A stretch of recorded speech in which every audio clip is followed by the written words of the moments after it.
było 3 Żydów: Metelman, Ormicki i Sternbach, którzy przyszli na to nieszczęsne posiedzenie z wykładem Sturmbannführera Bruno Millera pod tytułem Stosunek państwa narodowo-socjalistycznego do nauki.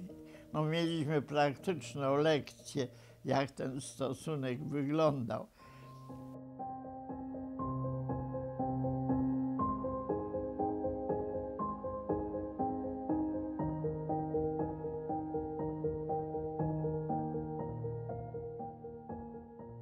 Siedzieliśmy w sali, która dzisiaj się nazywa, nie wiem, czy 56 czy 60, ale w ten czas 66. Nie wszyscy, ale było tam ze 120 osób. Kiedy wszedł Bruno Miller w hełmie, z żołnierzami, z karabinami, z bagnetami, byliśmy nieco zaskoczeni, że wykład w takiej atmosferze się odbywa. Stanął przed nami i powiedział: Die Jagiellon-Universität war immer Feind Deutschland, deswegen sind sie festgenommen und werden in ein Konzentrationslager abgeführt. Jak piorun z jasnego nieba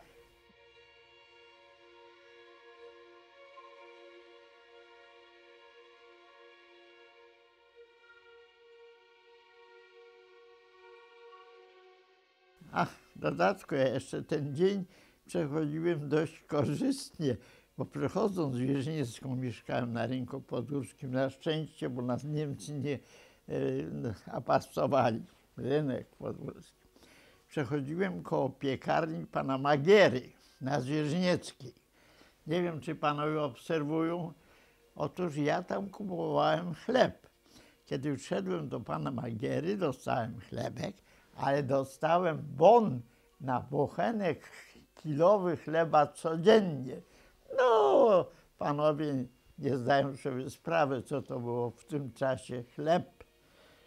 Trzeba było o 2:00 w nocy stawać w kolejce i czekać na pół kilo chleba. Takie czasy musiałem przeżyć. No to schowałem ucieszony ten bon do kieszeni, który mi się na nic nie przydał. No bo poszedłem na Sachsenhausen, a potem Dachau. Zaczęli nas kolbami wypychać z sali na korytarz, no i na dół. Przy ulicy Jagiellońskiej stały ciężarówki. Tam nas zapakowano i zawieziono na Montelub, gdzie nas spisano. A potem do koszar przy ulicy Wrocławskiej. No, gdzieśmy spędzili 2 dni i gdzie panie zwłaszcza przynosiły papierosy, które się przydały bardzo, żywność, swetry, przecież to był listopad. Wydano wówczas rozkaz hit up, to jest kapelusze z głowy. I w posępny wieczór, podczas padającego na przemian deszczu i śniegu, ruszyliśmy w kierunku lasu znajdującego się na widnokręgu. Całość zjawisk towarzyszących podczas naszego marszu budziła smutne nastroje. Można było przypuszczać, że prowadzą nas do lasu na rozstrzelanie. Stanęliśmy jednak po pewnym czasie pod bramą obozu w Sachsenhausen.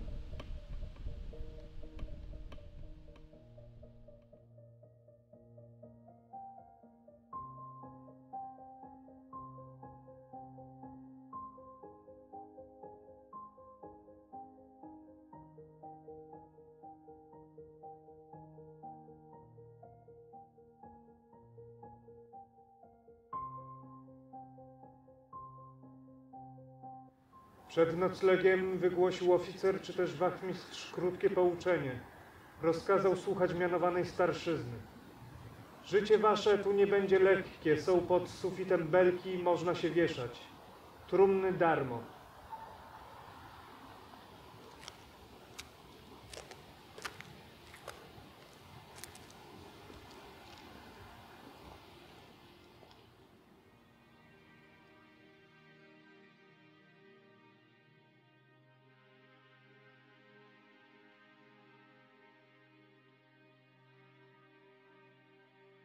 Istnieje jedna droga ku wolności.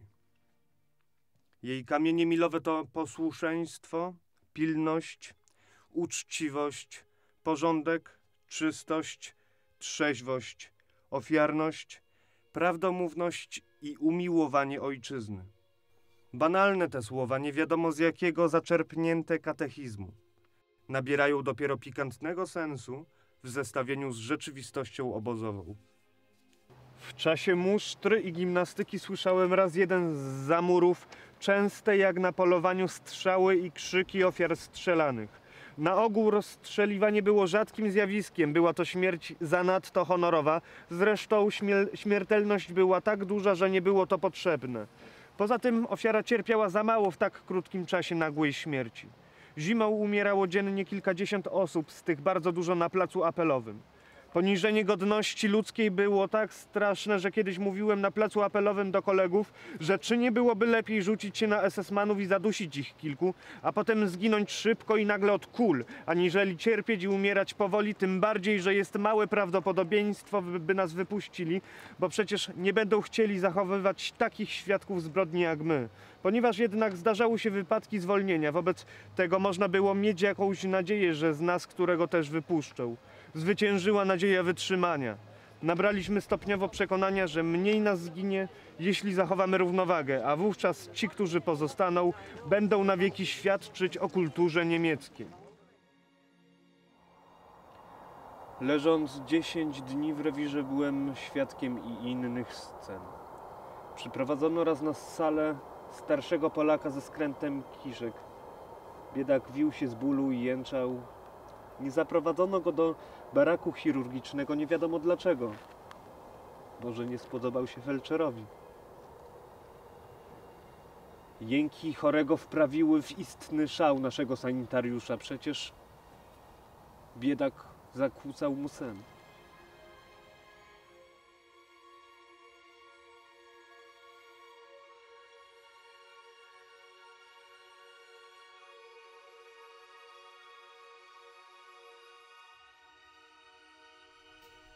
O prawdomówności władz miejscowych opowiadali bywalcy ciekawe rzeczy, jak harujących w warzywniku przedstawiano gościom niby miłośników ogrodnictwa.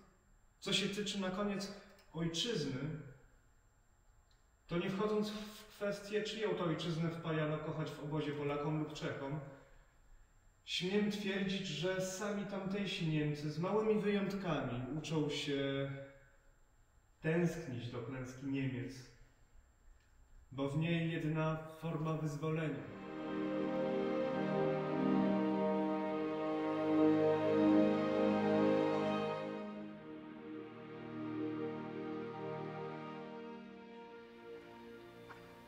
Budzę się rankiem i czuję znów wysoką gorączkę. Za jakiś czas przeraźliwy brzęczek, sygnał pobudki. My chorzy przynajmniej mamy spokój. Nie słyszę przeraźliwego wrzasku wstawać. Wkrótce potem miarowy tupot tysięcy nóg zdążających na poranny apel. Śniadania jeść nie mogę, a poranne mierzenie temperatury wykazuje 40 stopni Celsjusza. Znów aspiryna i poty. Jedzenia nie cykam cały dzień, a wieczorem zapadam w jakiś dziwny półsen, majaczę. Wydaje mi się, że jestem w Krakowie, że wykładam.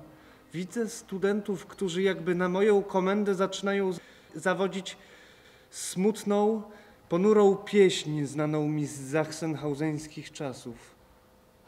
Z uporem szumi mi w głowie beznadziejnie smutny refren. Wir sind die Moorsoldaten und gehen mit den Spaten ins Moor. My żołnierze torfowisk idziemy z łopatami do pracy.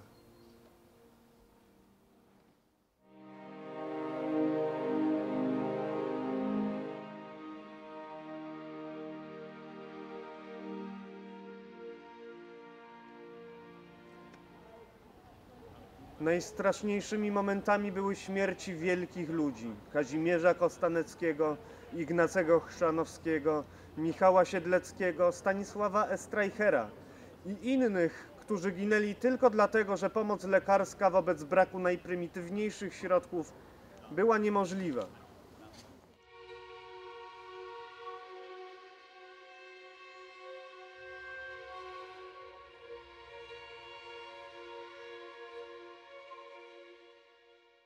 Odmaszerowaliśmy dnia 8 lutego 1940 roku do składu cywilnych ubrań.